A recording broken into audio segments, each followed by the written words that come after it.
It's Tuesday, April 2nd, 2013. I'm Alex Jones. Strap yourselves in for another original edition of teleprompter-free Infowars Nightly News. Tonight on the Infowars Nightly News, veterans, beware of a wellness check. The VA is actually coming for your guns. Plus, the NYPD pepper sprays a 5-month-old and a 2-year-old. Protect and serve? Yeah, whatever. Then, North Korea reopens their mothballed nuclear reactors in a desperate show of force. All that and more on the Infowars Nightly News. Last year, here on Infowars Nightly News, long before the tragic and very mysterious shootings in Colorado, and then, of course, in Sandy Hook, Connecticut, we were pointing out that you should look for a major anti-gun push domestically coming up after President Obama was reelected, or even if Mitt Romney was elected, because he actually supported restrictions on the Second Amendment as well as governor, because the establishment wants it, and because the United States, or globalist, the U.S. has been captured, bankers want the UN treaty put in place to disarm the populations and countries. There's only a few of them in Africa and the Middle East that haven't played ball and basically handed over their national resources to the banking cartel. And so it happened today. UN has approved the first global arms treaty, and it's written so that only the West can basically dictate who can have armored vehicles, tanks, helicopters, small arms, from an AK-47 down to a .22 rifle. This allows the UN to selectively, country by country, ban whatever it wants, and if your country has any gun ownership, they can put sanctions on you and even invade you. Of course, the UN is arming itself to the teeth right now, and the United States is buying billions of bullets, and Homeland Security is buying armored vehicles. It's a fifth branch of the military pointed directly at the American people. So they're arming, and the UN's arming, while trying to disarm every other country they don't control and disarming people within those nations. This is what it's all about. The United Nations has been engaged in human rights atrocities that are unrivaled in their scope. Since the late 1940s, they have run massacres and torture operations and giant white slavery sex rings and snuff film operations. I covered it on the radio today. If you don't know about the UN, they have this huge propaganda corps telling you that they're the best thing since sliced bread and basically the second coming of Christ, loving the children. The truth is they go in and murder, slaughter, starve people, and then have Angelina Jolie fly in 6 months later with a starving kid that the UN's starving, and then she feeds them and says, give me some money, I'll feed the kids. And then they use the money to go in and enslave the kids. It is incredible. It is pure evil set up to establish world government to carry out eugenics. And we have the New York Times here with some of their disgusting propaganda saying, don't worry, it's no big deal. It's a great thing for America. It won't affect U.S. gun owners. And that actually comes in the article from Thomas M. Countryman, the Assistant Secretary of State who led the American delegation.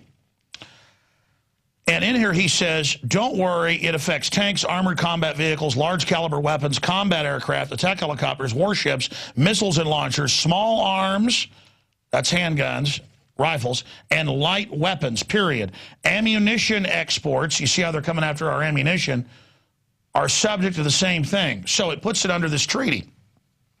But he goes on to say, don't worry, it doesn't affect U.S. citizens. When Forbes has done the analysis, and so have I, it's pointed right at U.S. citizens. It says the state, the government, can have guns, but you can't. He goes on to say, this treaty will bring much of the rest of the world, not up to the American standards, but much closer to the American standards, he said. In that sense, I believe it levels the playing field and gives American manufacturers a better competitive position in the world. And in a sick way, that's true. He says, don't worry, we're not coming after citizens' guns in the article, which is a total lie. You know, like Obama said when he was a senator, we need to ban all guns. He supported Feinstein, who said, Mr. and Mrs. America, turn them in. They staged Fast and Furious to blame the Second Amendment. But now they're telling us, just don't worry about it. Everything's fine, and this is going to actually help American manufacturers. And it's true. The United States is more than 50% of some types of arms sales worldwide, like jets and tanks. It's over 30%, and that's in the article, when it comes to small arms. So they're saying American manufacturers will be able to sell guns to who they say can have guns, whether it's mercenaries or corrupt countries that are working with the West. But remember, it's the globalists that have captured the West who are pulling all the strings. They don't want countries out there that aren't playing ball to be able to protect themselves. So they're selling this like it's good for America, when what they really mean is it's good for globalist weapons manufacturers that are here in the United States. So they're trying to spin the whole thing like it's good for America and good for the world, when it's not. What it is the UN allied with the globalist based in the U.S., England, and Europe, trying to shut weapons off to people they want to be able to go and enslave and kill, with systems like Africon now invading all of Africa. Just simply amazing to see that unfolding. Now remember, they say in the article, we're not coming after your guns, and don't worry, this treaty doesn't affect your guns, but here it is today, all over the United States, they are calling for mandatory federal and state insurance to buy bullets or own guns, and then once they make you buy it, they can just raise the price until it's cost prohibitive. And obviously, making you get insurance also registers your guns. And look out, we've confirmed all the big insurance companies are saying, hey, we're not going to cover your insurance unless you tell us what guns you have and give us the serial numbers, so that they can basically have a list of what needs to be confiscated. And they've done this in other countries. They follow an exact plan. First, they ban semi-autos and high-capacity mags, register all the others, make you register to get ammo, and then they start banning, well, down to even single shot now, they're trying to ban in Australia.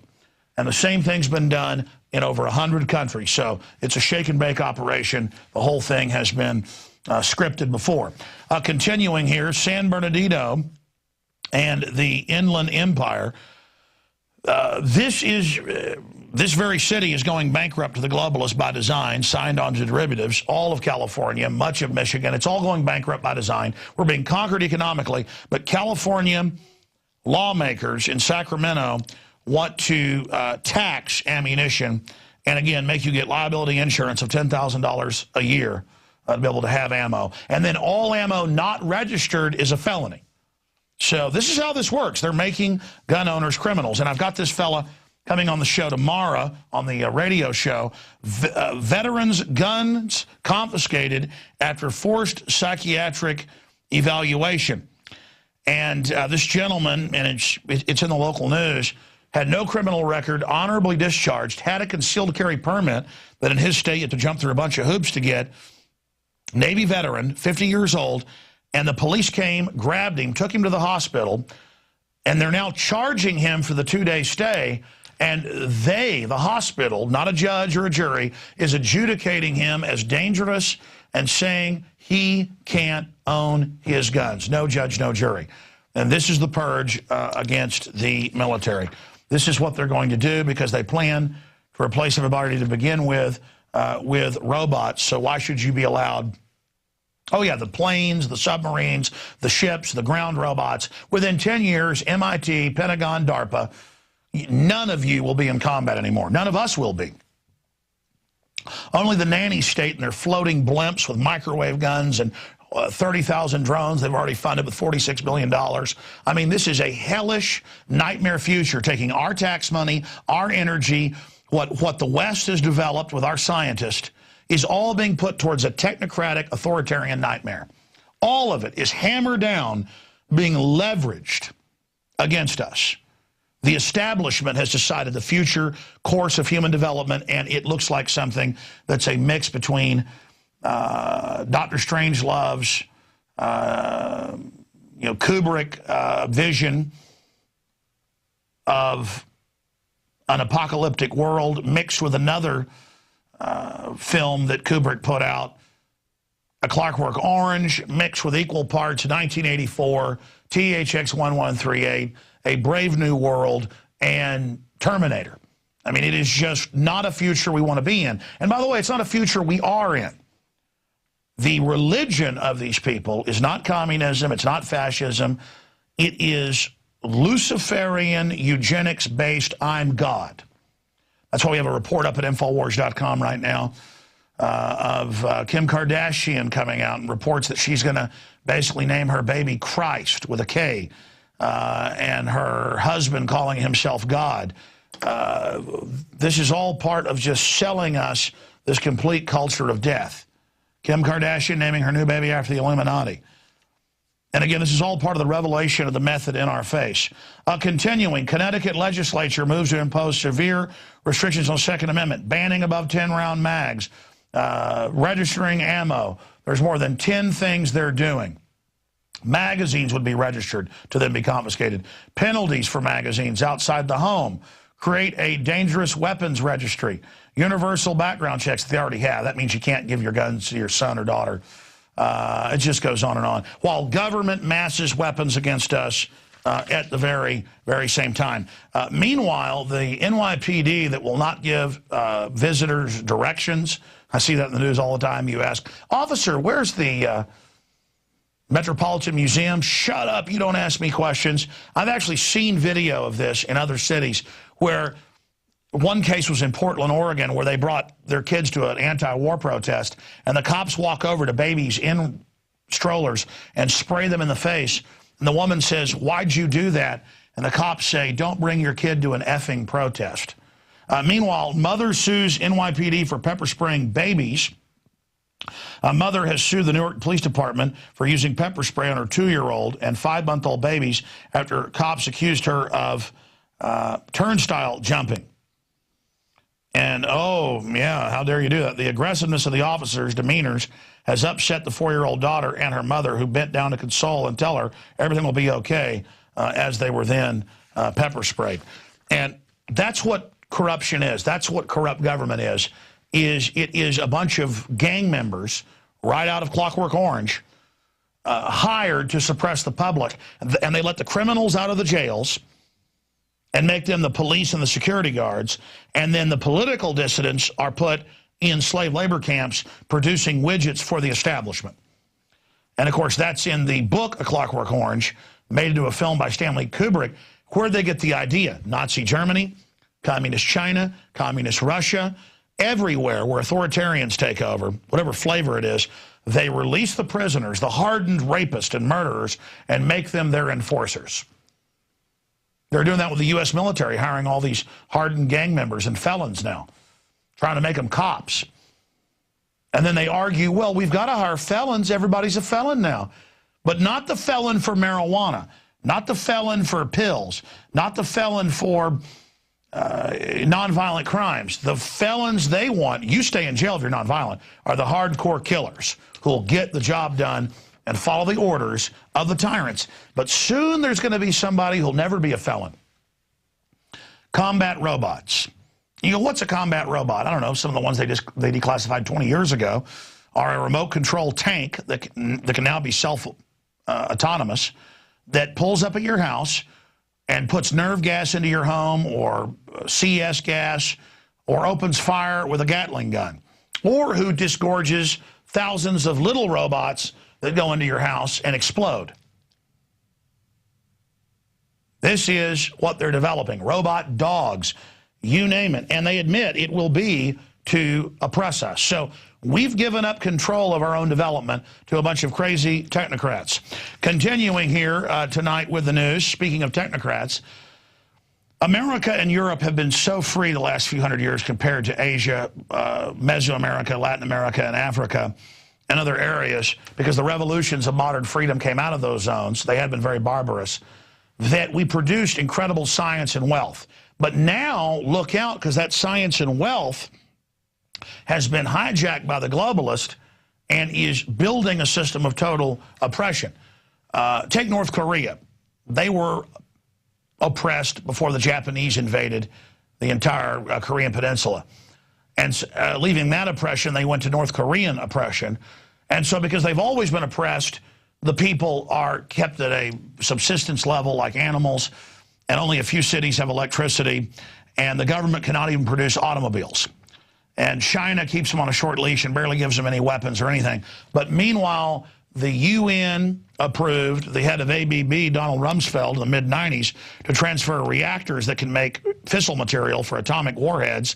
And then Laura Allen Hughes, through the Chinese, and Clinton, bipartisan, allowed missiles to be transferred to them so they could be the possible detonator in the future to start World War III. And that brings us to North Korea says it will restart its reactor.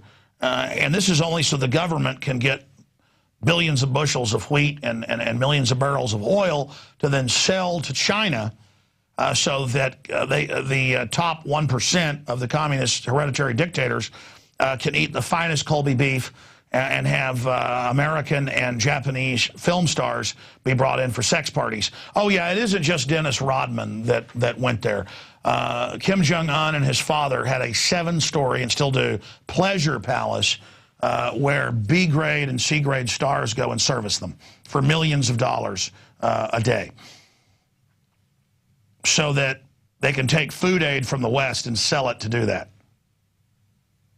And the population, what is it, every couple of years, 1 million people starve to death there. So there's your big government, there's your total state. Now, the problem is they probably won't destroy the world. The problem is that the West took the energy of the Renaissance, the energy of the Enlightenment, and is building a system about 1,000 times more destructive and evil than North Korea. North Korea is a joke unless you're under the gun. Oh, because remember, only the government has the guns in North Korea and China and South Africa and Tunisia and Germany and Britain and Cyprus. Everywhere only the government has the guns. You see government troops there guarding the banks while the globalist, private people, suck pensioners' accounts dry. People that were janitors for 40 years are having their life savings taken. Just 2 weeks ago, they took 10%. They were able to get away with it. They took 40 last week. Now they're looking at taking everyone's money. While hundreds and hundreds of elitists, including the president of Cyprus, took billions of dollars out. Oh, but it's the government. Comply. Only they have the guns. That's right. America's got a long, wicked history. But compared to other countries, it hasn't, because the people had guns. The first thing that freed slaves and sharecroppers, they weren't allowed to own guns when they were under their sharecropping or indentured servitude contract. The first thing they'd try to go do would be to get a rifle or a handgun to protect themselves so they could walk down the road without, having somebody basically re-enslave them and drag them off to their plantation. And the first gun laws, as you know, were at the end of the Civil War against black Americans. They'd had previous ones against sharecroppers in the North. And now the government's saying it's a civil right to have your guns taken.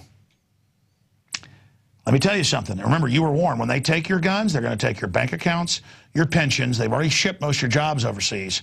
They're going to take your whole American dream, and they're going to use total bondage and total poverty, like Mexico does, and every other third world despotic system, as a tool of control. Tyrants don't just create squalor by accident. They want it to control you. Now in other news. Now, you'll remember last night on Infowars Nightly News, we covered the fact that the communist Chinese, the greatest mass murderers in world history, feeding on their people at a level conservatively hundreds of times worse than what's happening in North Korea, and fully backed up by Western governments and media who are heavily invested there in what can only be called the greatest example of human slavery in history. Now the communist Chinese have demanded that the movie and the trailer, just like they did with Red Dawn, the remake, not show any type of outbreak in China. Of course, the book starts with an outbreak in China with the zombies and a global pandemic crisis that brings in the world government. And you know why China doesn't want that? Because China is now the dumping ground of toxic waste worldwide. And China is being used to leverage out jobs everywhere. And they have suicide nets around the Apple factories. I mean, it is a hellhole where the kids are chained up by the millions every day on anything they can tie them up to, light poles, cyclone fences, while the parents go into work 18 hours on average to get enough food to go feed their baby outside chained up. And don't worry, Foxconn's replacing all the humans with robots now. So this is a huge pro-UN propaganda film. We were just analyzing and critiquing the trailer there. And now this foreign power is telling us what we can and can't have in our media. I mean, if our government was manipulating media, that's a huge red alert, total tyranny. But now they admit, even in the LA Times, the communist Chinese are dictating and demanding Americans have their guns taken in the People's Daily, the official Communist Party publication, saying, we own your debt, America, which the globalists maneuvered us into. We own your debt, so you will turn in your guns. We own you, like they own the poor Chinese slaves. Well, you know what? I stand with the Chinese people. Over 7,000 riots a week against the corruption of the imperious government, where only the government has the gun. As Mao said, political power grows out of the barrel of a gun. I stand with the people of China and free people everywhere to expose how China and other countries like Mexico are used by Western governments in true civil rights abuse to dump the toxic waste. So let's go over why China doesn't want to be criticized as a dumping ground. Their rivers every day set on fire with all the toxic waste being dumped in them. Look at this article. New bird flu virus kills 2 in China, sparking World Health Organization probe. The UN probably released it. China hit by animal apocalypse as mass die-offs continue in ultra-polluted nation. That's a natural news article up at Infowars.com. But look over here. We've got the article. Is this a pandemic being born? Is this, and they've got ducks, cows, pigs, all dying en masse all over the country because things are so incredibly polluted. And guess where the trade winds go into the jet stream? From China, they dump right over the Midwest of the U.S. That's where your real allergies are coming from, amongst other things. And the EPA will test the air and say, lead and mercury is in the air, and they'll go shut down a power plant that only puts out carbon dioxide and water vapor that gives us power. Totally clean. When they know full well, this is a big point here, folks, that it's Chinese coal plants with no scrubbers, just burning straight, spewing dirty coal straight into the atmosphere. Nickel, mercury, lead, arsenic. That's only part of it. Now, by the grace of God, most of it rains down on China. It doesn't get up into the jet stream. And I'm sad for their people. But let me tell you, if it did get up all the way into the jet stream, we would be having mass die-offs, and we are seeing it in insects and birds. So I call for real environmental protection in China. Heavy scrubbers, triple-level scrubbers like we have here. Oh, but that's not going to happen. The globalists have their investments in China. This is economic warfare. China has a 15%, 10% growth rate every year on average. We have a 3% with inflation. It's actually 0. We're being shut down. See, all the Chinese systems having no health care, no daycare, no regulations, no nothing, and GMO, you name it, chemical, you name it, doesn't just allow us to not compete because we're tied down by all the regulation, but it also completely deindustrializes this nation while annihilating the Chinese people. And the globalists have this attitude of, well, there's too many of them. This will reduce their number. We've got to get rid of them one way or another. I mean, they have thousands of mass suicides a day at their factories. In fact, type in suicide nets at Foxconn. But that's, and they're getting rid of them with robots. Once China has you're getting the big secrets here. Once China has deindustrialized us, once the globalists have used them as their leverage, once that phase is done and we're under globalist control, there's no industry, no farming, you name it. Most of our drugs are imported, over 90% from China. Once all that's done, then they're going to release the bioweapon, wipe out most of the Chinese. That'll make all the white supremacists happy. The globalists really are elitist supremacists. And then they can social engineer us, and then they're going to wipe us out here. This is all a master plan, folks. I have all the numbers lined up, the whole thing broken down. I've told you everything that was going to happen. It's happening. I know their plan. What do? We try to not buy from China as much as we can. It's impossible because most stuff comes from China, I understand. We try to buy local. You never hear about fair trade from China because it doesn't exist. You try to support a movement to have things certified by independent groups that were actually helping the Chinese people. Because if we paid them a fair wage, they would become consumers and they would want exotic American goods or European goods or Latin American or African goods. I believe in the rising tide lifting all ships, but the point is the globalists sell you on globalism as a way to empower the third and old world and communist regimes. No. They're driving them to the bottom to pull us to the bottom in a black hole. So that's the basic breakdown on that front.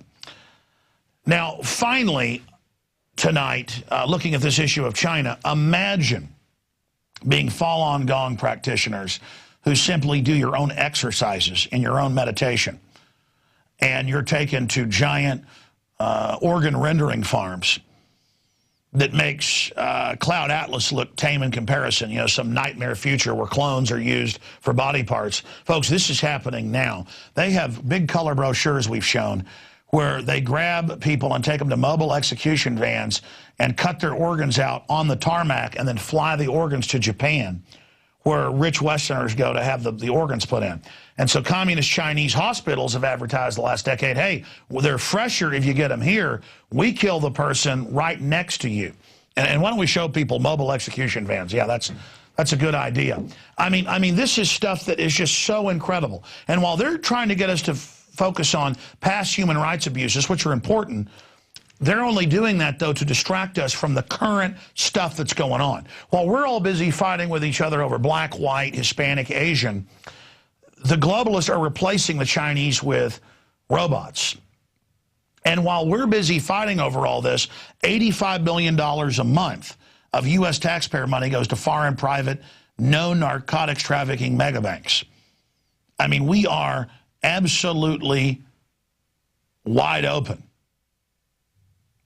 We are absolutely wide open where the cosmetics that most women have injected into their lips, the collagen, the finer powders that's come out, it is the skin of executed Chinese prisoners. But forget that. They're now killing up to 2-year-old babies already born in China and keeping them fresh. They actually take the kids and keep them fresh until they are sanguinated and everything sucked out of them to have the newest live fat to be injected into the women and men, the metrosexual men out there.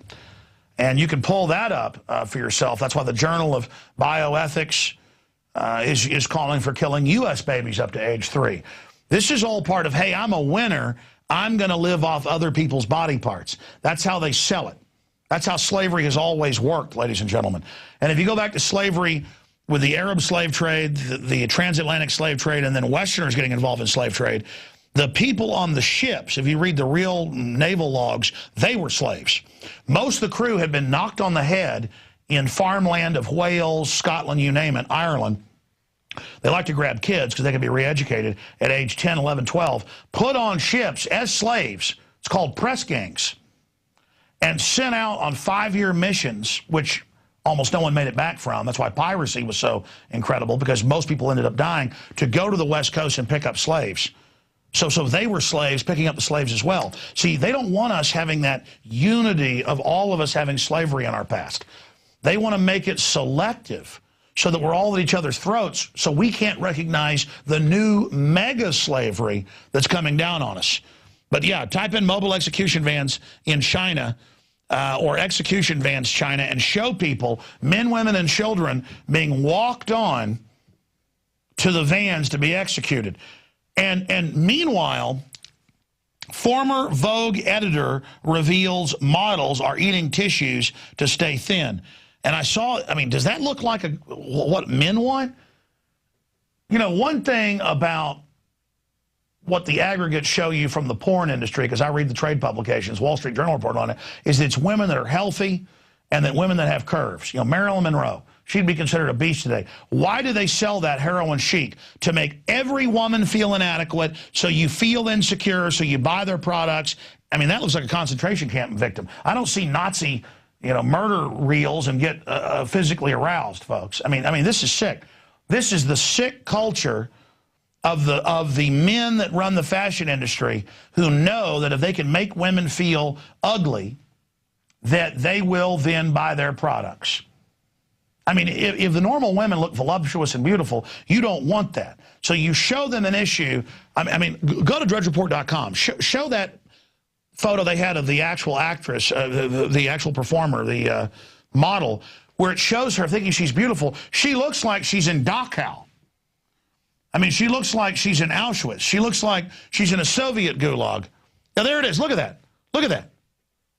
Good job, guys, live time doing this side. I mean, that looks like hell.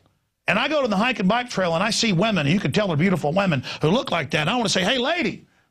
I saw Ann Coulter once come into the RNC, and she looked like that. I mean, I was like, whoa, I thought it was a zombie. I was like, what the hell? I had a recoil. Whoa, I mean, I'm serious. I was sitting there with the crew. They saw it. I was like, whoa. I kind of, whoa. She was wearing like this evening dress like a vampire, all silk. They made it even scare with like weird makeup on her. She's like, eh. I mean, I was like, I actually jumped back. People saw that. Kevin Booth was, I was like, whoa, what the hell? I mean, supposed to see a woman and go, oh, hey, look, there's a pretty woman. And ah. So the point is that is sickness right there. Okay? I mean, listen, you women out there are not empowered because you're only thinking about yourself. Same thing with men. If you worried about other people and actually really try to get to the heart of things and help people and help yourself and help your community, you would be empowered. That's what humans are supposed to do, is build a healthy tribe, a good system, to train others, to build others up in the knowledge you've gained. Humanity, civilization is about advancing and training people and building people and showing them their own creativity and renaissance. It's not about destroying, dominating, keeping knowledge to yourself. And then people are so decadent. There are billions of hungry children in the world, worldwide. I mean, hundreds and hundreds of millions that are near starvation. 15 million children starve to death every year. Another 18 million adults, roughly. And the UN, under State Department Memorandum 200, look it up. I'm giving you facts here. They make sure as many die as possibly can.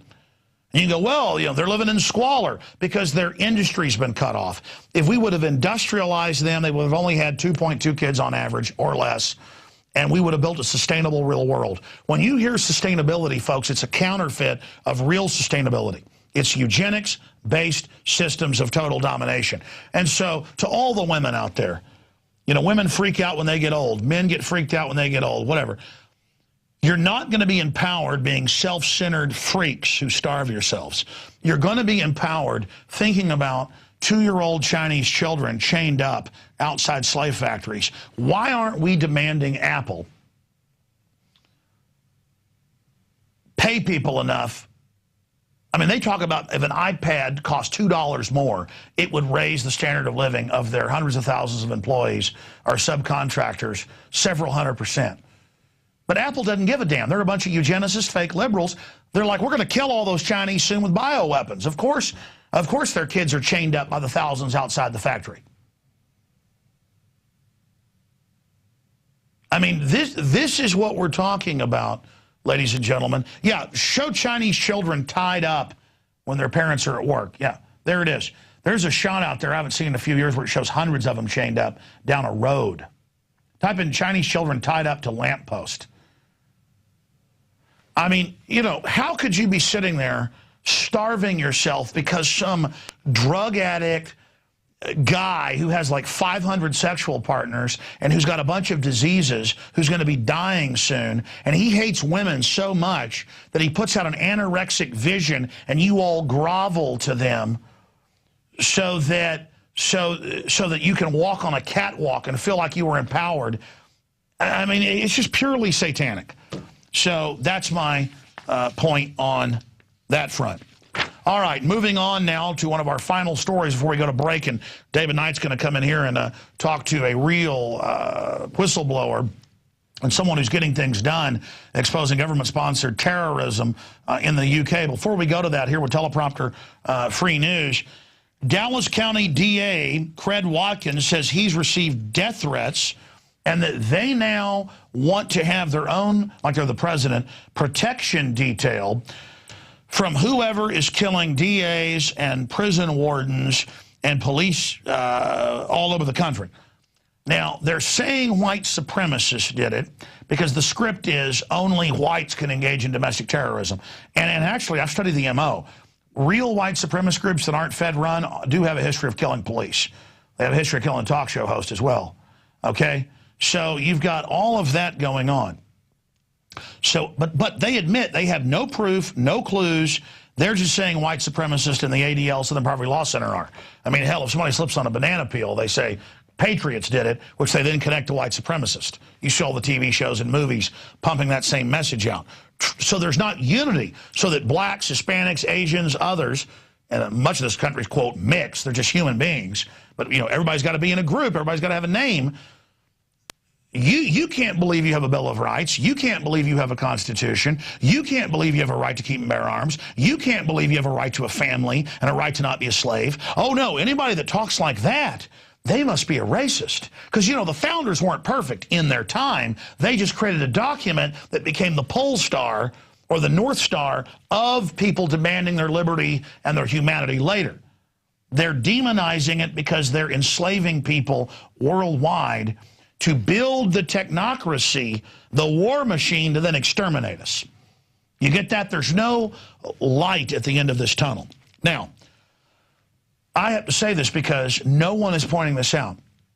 The last few times I saw Texas cops killed and I saw truck bombs go off in Dallas, folks, if a right-winger or a white guy or a black guy for that matter truck bombed, they had a truck bomb in Dallas, a big car bomb in a truck.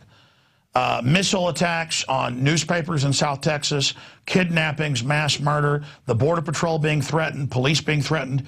Let me tell you, folks, there have been more than 5,000 Mexican police killed and military in the last 6 years.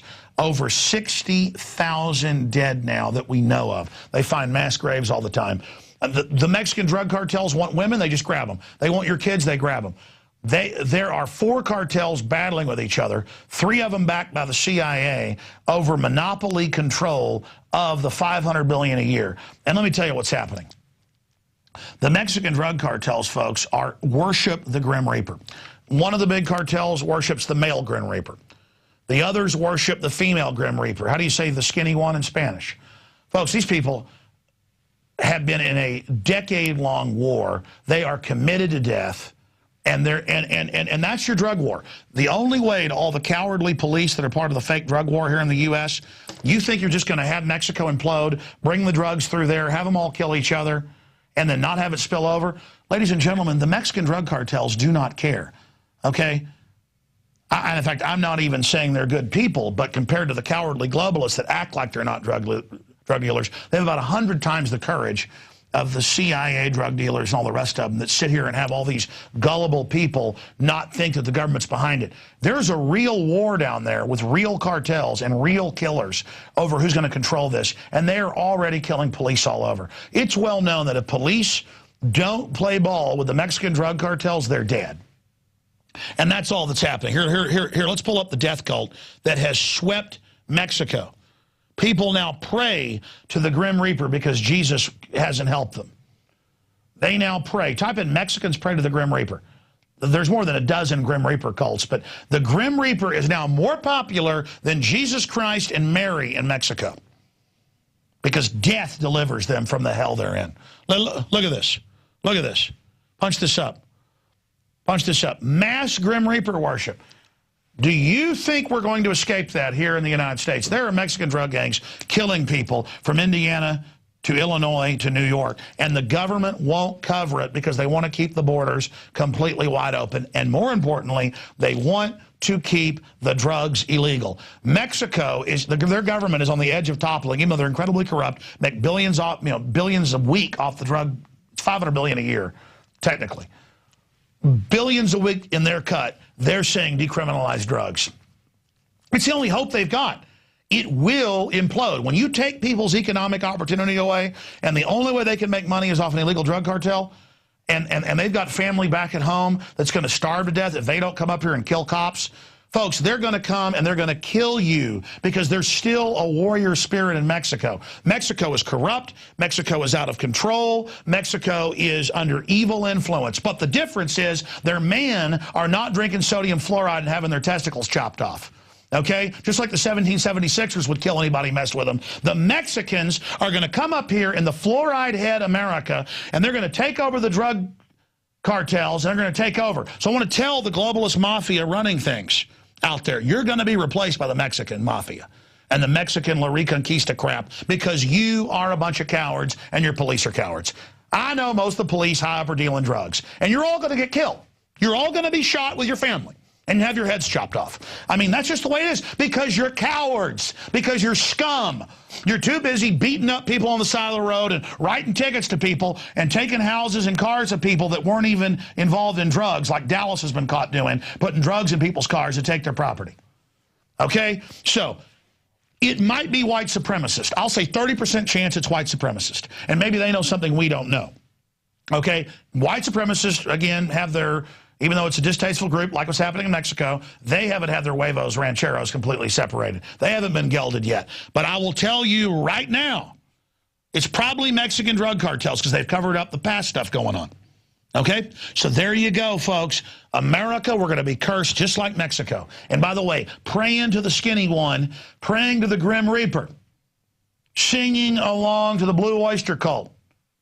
Don't fear the Reaper isn't going to deliver us. Liberty and freedom in Jesus Christ is. And if you don't like preaching, that's fine. Go to the skinny one. All she'll give you is death and curses. Ladies and gentlemen, we now take you to our final piece of news tonight. Political correctness gone wild. It was racist when I was against Chinese suicide nets. It was racist when I was against UN operations murdering Africans en masse.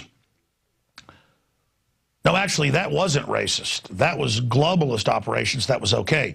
No.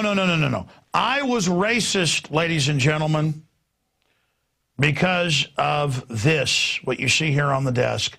This is only one part of the set. I bought my son last year because he wanted it. Obviously, because he himself at 10 years old is a demon. My son, in fact, I have to admit is bad now. He, at the Lego shop, wanted this. And if you read CBS News, Lego to stop production of Star Wars set due to anti-Muslim backlash in Germany last year. The government's investigating. They may arrest Lego executives. Yes, Jabba the Hutt, Luke Skywalker, and the green pig, and the robot. You know, there's also a robot. You see that robot over there? That is not just racist. It's anti-Muslim. Salacious Crumb, the rat that sits on Jabba's tail. Racist. The frogs in the container he eats. Racist. I thought Star Wars was totally politically correct, in your face. The opposite of that. But it doesn't matter. They've done the right thing. They have admitted they're racist, and so this will now go up in value massively. Ladies and gentlemen, the Rand Corps was particularly racist. The Muslim group, the Turkish group in Germany and Austria, here it is right here. The Rand Corps, ladies and gentlemen, is racist. T-Rex is racist. If you go to a natural history museum, and in fact, I want to say the Natural History Museum of the University of Texas has a T-Rex in it. It looks a little bit like this. It's racist against Muslims. And folks, if you didn't know it was Muslims, I mean, come on. Everyone knows a green pig. I mean, that's what I think of. And again, getting away from the sarcasm here, isn't a blonde-haired Luke Skywalker with a chicken leg? I mean, isn't that somehow racist, or a turkey leg, I guess? I mean, this is racism, pure and simple. And so, all right, getting serious for a moment. People say, well, this is ridiculous. It's supposed to be ridiculous. If you use the word homosexual in England, you're arrested. BBC reporters are. It's a scientific word, like heterosexual, homosexual.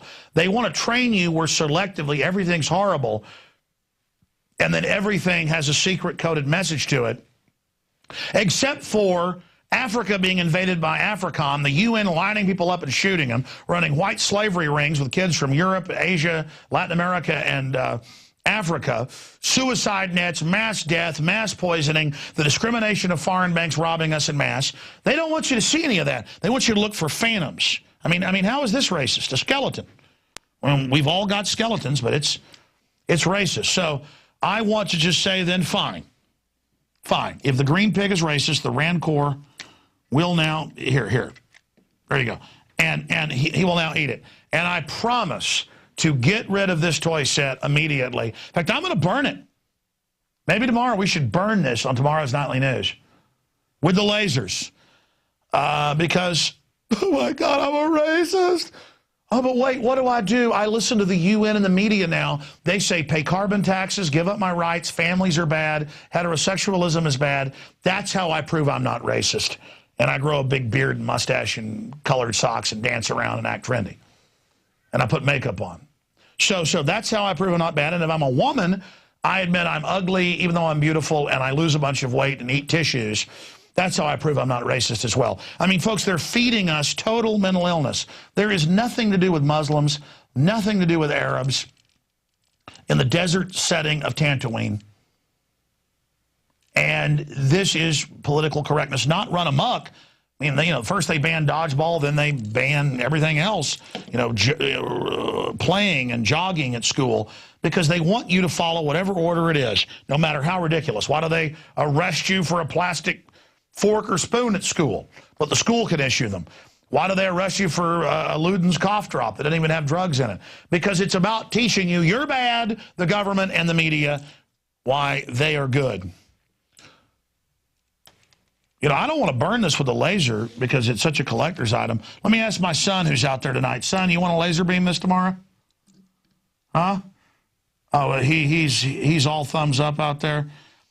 All right, folks, I've got to end the show. The censors are coming in. I mean, look, green pigs. I mean, I just can't get over it. Dungeon doors. That says Muslim. All right, enough of that, ladies and gentlemen. Let me give you tonight's quote to end this hour-long news portion of the transmission. That's what happens when I come in and do the news. We're getting ready to syndicate the show. It's got to go to 30 minutes. This is going to have to stop. But we can always say, after the news tonight on satellite, tune into PrisonPlanet.tv and see the Overdrive segment. We'll have to do it that way. America wasn't founded so that we could all be better. America was founded so we could all be anything we damn well pleased. P.J. O'Rourke. And I agree with that sentiment and that statement. It was founded so you could be the best you could be, so you could try to live your dream. Not so any of us that are successful could then go take care of other people that aren't, because that doesn't ever empower them, not having competition. That makes people domesticated, which is the globalist plan. And to not domesticate them, to make them into something better, domesticate you so you don't have any fighting instinct, so the technocracy can grow up. To where if they say this is racist, Lego apologizes and says, yeah, a green pig and a black dinosaur or brown dinosaur, that's racist. A white skeleton is racist. All right, well, that's it for the news portion of the transmission. David Knight's chomping at the bit, so he'll be back with us in just a moment, talking to his guest from England with breaking news. For myself and all the Infowars crew, live free or die. And if you're watching this transmission, remember, you are the resistance. I'm Darren McBreen, and these are some of the new items that are available now at InfoWarsShop.com. Alert the public to Obama's blatant abuse of power with the new Obama t-shirt. Obama's Joker face on the front and come and take it on the back. It's time to publicly call him out for what he is, a tyrant. Defend the Second Amendment with our top seller Come and Take It t-shirts. And look at that, women's cut tank tops and t-shirts now available. Nice hat. Plus the Don't Tread on Me flag. And now you can become a micro distributor of the Infowars magazine. Plus, get your own copy delivered right to your door each and every month. And if you're tired like I am of you and your family being exposed to polluted drinking water, get the Pro One high-performance water filter. It gets rid of all pathogenic bacteria, cyst, fluoride, heavy metals, and numerous other contaminants. So join the revolution at InfoWarsShop.com. Jakari Jackson here, and I want to talk to you for a second about water. You know about ProPure, our flagship water purification system, but check out some of our portable water filter products at InfoWarsStore.com. The clearly filtered water pitcher. Also, for those of you on the go, we have the Athlete Edition filtered water bottle and the RAD Eliminator Pro filtered sports bottle that removes radiation. And keep in mind, we have replacement filters for all of these products. The ever-popular grab-and-go bag favorite, the Life Straw, the Crystal Quest shower filter system, and the Aquapod kit, great for mass storage of water. And while you're at the InfoWars shop, pick up a copy of our latest book, 31 Days to Survival. You can find all this and more at the InfoWarsStore.com. And don't forget, it's your support that funds our operation. Sign up for our free newsletter at Infowars.com/newsletter.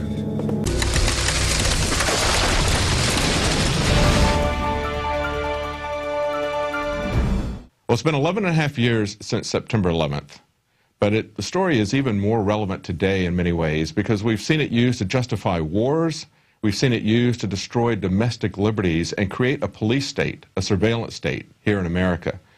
Well, our next guest is someone who successfully got 9/11 information into a court in the UK for the first time. His name is Tony Rook, and his website is killingantifilms.co.uk. And here to fill us in on the details of that trial and tell us about his next project is Tony Rook. Well, welcome, Tony. Tell us about that trial that just happened there, where you got the evidence put in.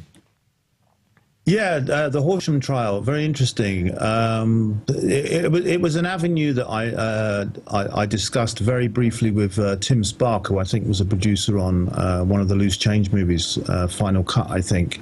I rang him a few years ago and said, listen, I think there's an opportunity here to get the 9/11 material into a courtroom, because in England, as I'm sure a lot of your viewers will know, we have this ludicrous thing called the TV license, which is £145 a year for the honour of watching the television and being lied to.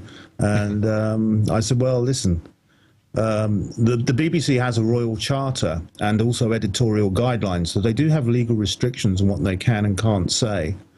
And obviously after 9/11, lots of things came to light, specifically, which is what we concentrated on with the court case, was World Trade Center 7. I know I'm preaching to the converted here, but really the fact that they broadcast the collapse of that building 23 minutes or so before it occurred, they've never given us the original source for where they got the story. They've since said it was Reuters news agency, but that's not the original source. That's just the agency that provided it.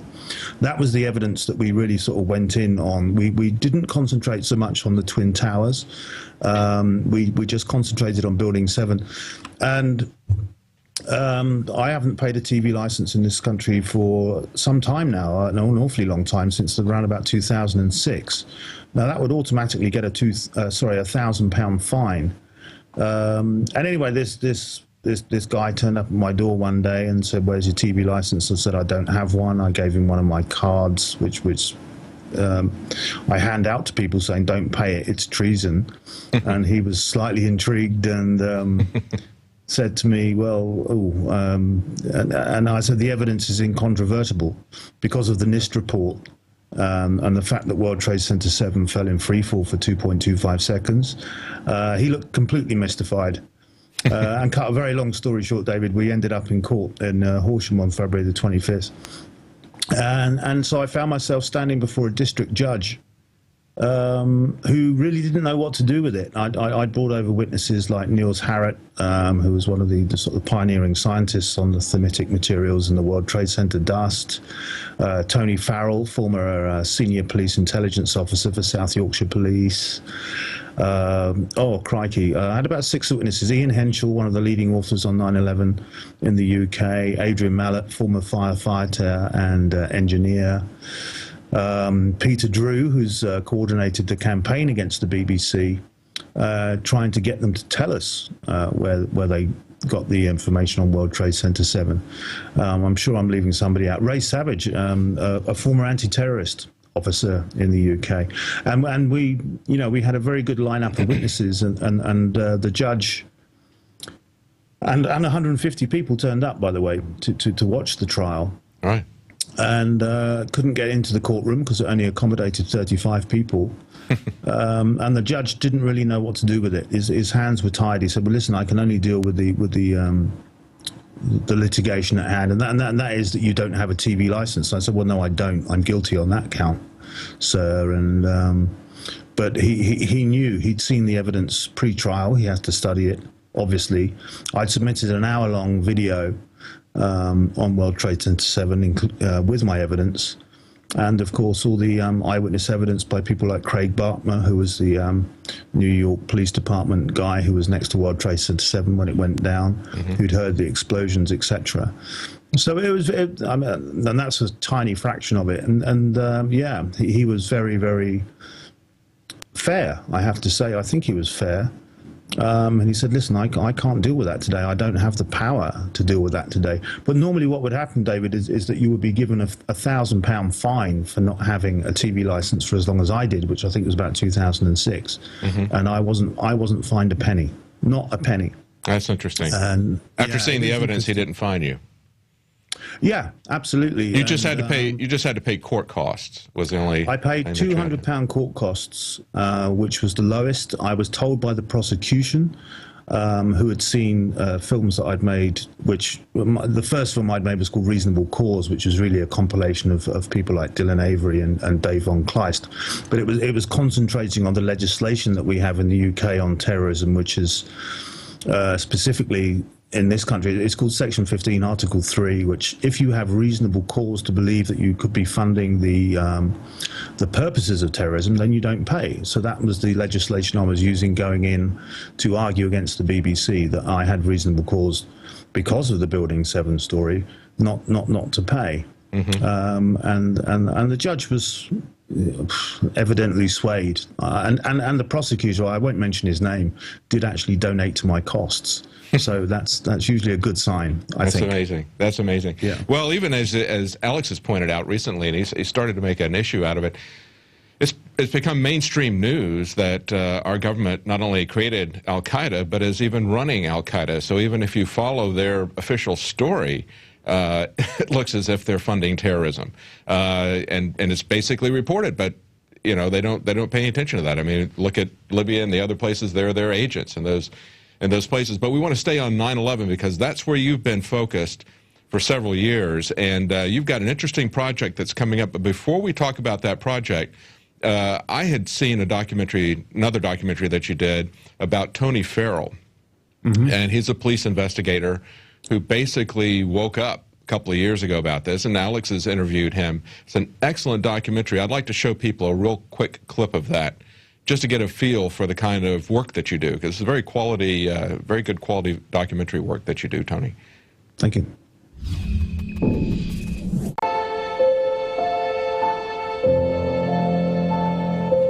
I can reflect back now on the moment when it dawned on me, and this was just a very quick realization. Oh my God! And pardon me for blaspheming him.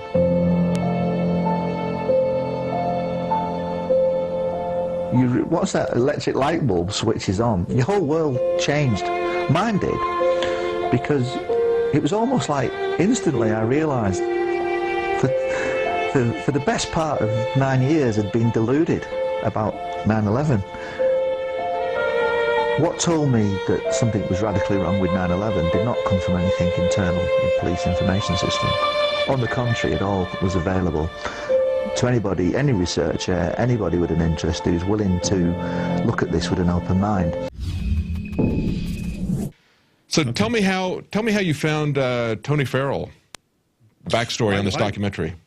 I was in a car, and a friend of mine who knew I was interested in 9/11 showed me a cutting from the Sun newspaper, which is in my opinion, lest we get into legal problems, a despicable rag that we have over here, and it's probably the top-selling newspaper in the country, and depicted Tony as this kind of nutty former intelligence officer who'd lost his job because he'd spoken truth to power, if you will, about 9/11. He'd stumbled into some documentaries like Loose Change, In Plain Sight, and films like that, and had been asked to submit what he called a terror threat matrix report. It was his job to assess the terror threat in the constabulary where he worked. That's the police department where he worked, which was South Yorkshire Police. I don't know if any of your viewers are aware of South Yorkshire Police, but they don't have a very good reputation anymore. They covered up a serious footballing incident in the UK where lots of people died, and they claimed that it was the football supporters' fault, and it wasn't the football supporters' fault, it was the police's fault. And that's now big news over here. So anyway, I got in touch with Tony one way or the other and said, I'm very interested in what you've done. Would you mind if I came up and sort of stayed with you for a while and filmed you and made this little film called Offensive, which I made for about £1,000. That's including the camera and the very cheap sound equipment that I had, and stole lots of other people's fine work to sort of beef the film up. And he's an incredible guy. He's a lovely man, a Christian guy. And yeah, he lost everything. He had a £30,000 a year job, had been a senior intelligence officer with South Yorkshire Police for over a decade, well over a decade, and had woken up very, very quickly, as I think the clip you've shown has told us. And well, I'm sorry to hear that he's lost his job, but you know, he has his integrity, and you can't put a price on that. Absolutely. And he's going to stand, I think, as an example to a lot of people. Now, this next project that you're doing is kind of an extension of that. Is that correct? Aren't you going to talk to multiple police detectives about 9/11? Or? Yeah, I mean, for me, David, I think I'm the son of a former detective sergeant in the UK, and I come from a pretty well policed background. My sister was a police officer, my brother-in-law, and I was going to be one, but I'm very badly colorblind, so I couldn't be.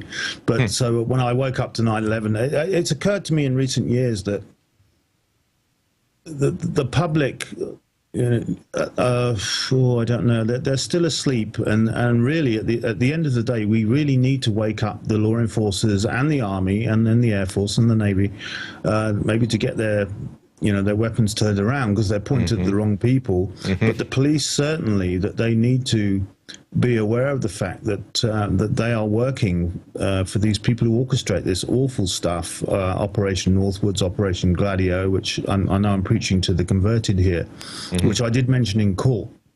And so what I want to do, going back to the court case, is invite a jury, albeit with no legal powers as such, to review the evidence that we should have shown at Horsham. We weren't allowed to show at Horsham, which is where we had the BBC 9/11 court case, and let them review it. Retired police officers. We're going to try and get a few judges as well, and see what they think. Let them look at this evidence. Let them look at World Trade Center 7, the free fall, which is listed in the NIST report, as you well know. And see the conclusions they come to, and unless they want to, yeah, sorry, go on. That's an excellent idea, especially because of the mockumentaries that we've seen come out of the BBC about 9/11, essentially getting straw men, conspiracy theorists that are not quite all together there, not really looking seriously at the questions, the unanswered questions. That's a great idea to get people that the public would trust to thoughtfully examine the evidence as you present it to them, evidence that perhaps they haven't seen, especially haven't seen if they're watching mainstream news, the BBC and American media. They would not have seen that. It's a great idea for a film project. Now, you're self-financing this off of your website, is that correct?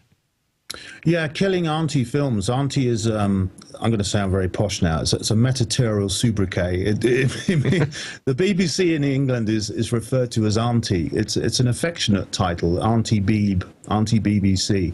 Oh, okay. And it made no sense to me whatsoever. Now it makes sense. Okay, it's a British perspective.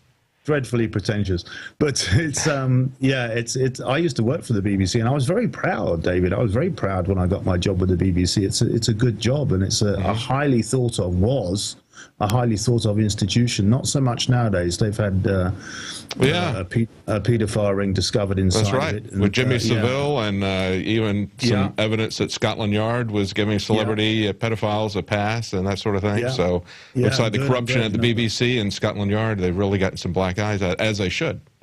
Absolutely, absolutely. They've really let themselves down. I mean, they still make wonderful wildlife programs, et cetera, but the news department certainly, and the documentary department has really, like you say, let themselves down. So that's what we're really concentrating on. And yeah, to get this jury together of people to look at the 9/11 evidence, because they have really smeared the 9/11 truth movement so unfairly. They've breached every charter that they're meant to have, because they're a publicly funded organization. They're not like I don't know, ABC or NBC. Not that they're reputable news channels. Don't get me wrong. I've lived in America, but right. Yeah. Well, no, they aren't. We don't believe they are. No. It's a great idea, and consider looking at Kickstarter, that sort of thing here in the States. You might find that might be useful for you. I'm real excited to see that. You've got a background in your family of police detective, and one of my favorite documentarians here in the U.S. is Errol Morris, and he did a movie a few years ago, The Thin Blue Line. I think it was one of the first ones that he did, and it was a real groundbreaking film, and it was done so well. He's such a good interrogator, such a good investigator. They actually got the guy that was on death row off of death row. He found the real killer. And, and it occurred to me when I was thinking about those parallels, that's really what we're doing here. For the last 10 years, we've seen our liberties on death row, and we've been seeing them go one by one with the excuse that they're to blame for 9/11. And we've seen it used as justification for wars. We've seen people really die because of this. Foreign wars, and now we see a military buildup here in the United States. I don't know if you're aware of it. We've been covering it on Infowars, the massive ammunition purchases, the massive purchases of armored personnel carriers, 2,700 of them. So we're seeing the federalization and the militarization of the police. We're seeing them turn into a standing army under the direction of Homeland Security, and the cover story for all of this is 9/11. Yeah, and so we need to find out who the real perpetrators are. And we need to get our people and our liberties off of death row, just like Errol Morris did in Thin Blue Line. Sounds like you've got a great idea to do that. Thanks, Tony, for filling us in on what's going on. Best of luck with your documentary. And if people want to contribute to that, that's killingantifilms.co.uk. Films, there's a donation page. If anyone wants to chip in, that would be greatly appreciated. It's something that can be copied in any country as well. I mean, we're working closely with architects and engineers for 9/11 Truth in the States and the UK branch as well. And if they want to chip in, please, because we've got to pay for these retired police officers to come down to London, put them up. Oh, absolutely. And have a multi-camera shoot as well, because we're going to rent a big venue in London, hopefully get 450, 500 people to watch this thing. But it can be replicated in the US. I know John Meadows is an ex-highway patrol guy that you've got over there, and he's one of the initiators of Police for 9/11 Truth. And, let's get this thing rolling, because, police forces can't ignore their own colleagues. I mean, they're not inhuman, they're not robots. We know at the higher levels, the higher echelons, yes, they are corrupt, bent, as we call them in the UK. But to my mind, as a filmmaker and someone comes from a police family, they're human beings, and they could have been. Well, I mean, how many people were killed on 9/11? Police officers, 60 odd. Oh yeah, I don't know. Yeah, absolutely. Yeah, absolutely. And these people, this is creeping fascism, creeping Nazism. Let's get rid of it. And please, if any of your viewers would like to go to Killing Auntie Films and chip in, please do. And you will get a credit on the movie. And anyone who donates $50 gets a free DVD. Free DVD. There you go. That's the pitch. Thank you very much for that, by the way. And that's .co.uk. It's not .com. It's .co.uk. I believe it's it's a UK. I've just put in Killing Auntie Films on Google. It'll come up. All right. And thanks very much for giving that a plug. Super. Best of luck to you. Thank you, Tony. Give my regards to Mr. Jones. Thank you, David. Will do. Thank you very much. Bye-bye. Cheers, mate. Bye-bye. Well, that's a very important project. We have 9/11 documentaries on InfoWarsShop.com. It's how we fund our operation. We have a package, Experts Speak Out special. It's got the 9/11 explosive evidence and the Toronto hearings. And don't forget to pick up the new issue of our monthly magazine, Welcome to Planet Hoax. Yeah, it's April, and it came out on April 1st. But you know, the biggest hoax ever perpetuated on the planet is September 11th. And a great way to wake people up is with that special, or with other films that we have on our site. And you can see all the films that we have that Alex has produced if you become a PrisonPlanet.tv member. You can not only give out the nightly news to 10 friends at a time, can watch it simultaneously, but you can also watch all the documentaries that Alex has produced. Well, that's it for the news. We'll be back tomorrow at 7 Central, 8 Eastern.